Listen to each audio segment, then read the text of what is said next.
महाभारत के समय से लेकर आज तक एक नाम ऐसा है जिसका रहस्य आज तक कोई नहीं समझ पाया। अश्वत्थामा। वे महाबली योद्धा थे, गुरु द्रोणाचार्य के पुत्र, जिनके माथे पर शिव जी का दिया हुआ दिव्य मणि था। कहा जाता है वे भगवान शिव के सबसे प्रिय भक्तों में से एक थे, लेकिन कुरुक्षेत्र का युद्ध उनकी पूरी जिंदगी बदल गया। जब उनके पिता द्रोणाचार्य युद्ध में मारे गए तो अश्वत्थामा के भीतर का क्रोध और दुख ज्वाला बन गया। रात के अंधेरे में उन्होंने पांडवों के शिविर में प्रवेश किया और गलती से द्रौपदी के 5 पुत्रों का वध कर दिया, उन्हें पांडव समझकर। सुबह जब सच्चाई सामने आई तो सब स्तब्ध रह गए।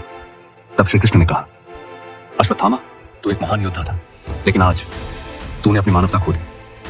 और फिर श्री कृष्ण ने उन्हें श्राप दिया, तू अमर रहेगा, इस धरती पर भटकेगा, तेरे माथे का घाव कभी नहीं भरेगा और तू अपने कर्मों का बोझ हमेशा ढोएगा।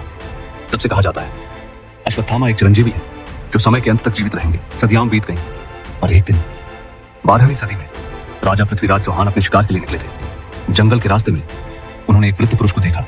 उसके माथे पर घाव था, लेकिन चेहरा शांत और तेजस्वी।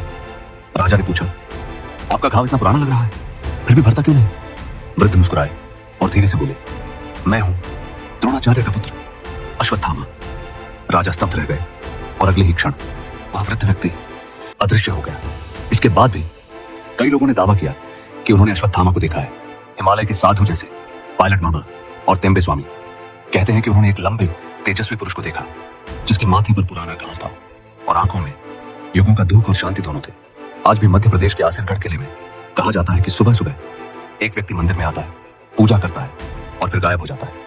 शास्त्र कहते हैं जो अपने कर्मों का फल शांति से स्वीकार करता है वही सच्चा तपस्वी होता है। शायद अश्वत्थामा आज भी अपने कर्मों का प्रायश्चित कर रहे हैं। क्या वे सच में हमारे बीच हैं या यह सिर्फ एक रहस्य है जो हमें कर्म और अध्यात्म का अर्थ समझाता है? अगर आपको यह कथा पसंद आई तो कमेंट में लिखिए, अश्वत्थामा अमर है। और ऐसे ही रहस्यमयी और आध्यात्मिक वीडियो के लिए चैनल को सब्सक्राइब करना ना भूलिए।